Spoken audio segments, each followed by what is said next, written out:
ખેડૂતો એટલે કે પ્રજા, ગ્રામ્ય પ્રજા સૌથી નારાજ છે એવું સ્પષ્ટપણે તેના ખેડૂત આગેવાન જે છે એ કહી રહ્યા છે. બીજી બાજુ વિરોધ પક્ષની જે સભાઓ થાય છે, હમણાં આદિવાસી વિસ્તારોમાં થઈ અને બીજે બધે પણ વડોદરાથી લઈને બધે થઈ, એમાં મોટા પ્રમાણમાં લોકો આવી રહ્યા છે અને એમાં એટલી ભીડ હોય છે કે આટલી ભીડ કોઈ પણ જાતના ખર્ચ વગર આ પક્ષો જે છે એ સભા કરી શકે છે. આટલા કોઈ પણ જાતના ખર્ચ વગર, એક પૈસાનો ખર્ચ વગર લોકો સ્વયંભૂ રીતે ત્યાં જઈ રહ્યા છે. આપણે જોઈ શકીએ છીએ કે ચૈતર વસાવાની જો સભામાં આટલા મોટા પ્રમાણમાં લોકો જઈ શકતા હોય તો વડાપ્રધાનની સભામાં લોકો કેમ જતા નથી, એ સૌથી મોટો સવાલ છે. લોકો જાણી ગયા છે કે આ સરકાર, કેન્દ્ર સરકાર એપ્સ્ટીન ફાઇલમાં ફસાયેલી છે.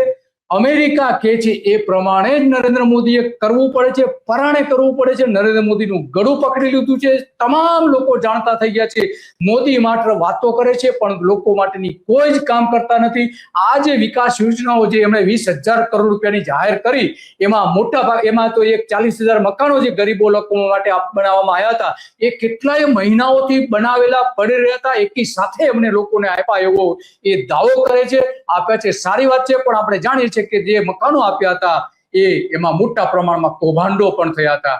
આ કોંગ્રેસની હવે સભા આપણે જોઈએ, કોંગ્રેસની સભામાં પણ આજ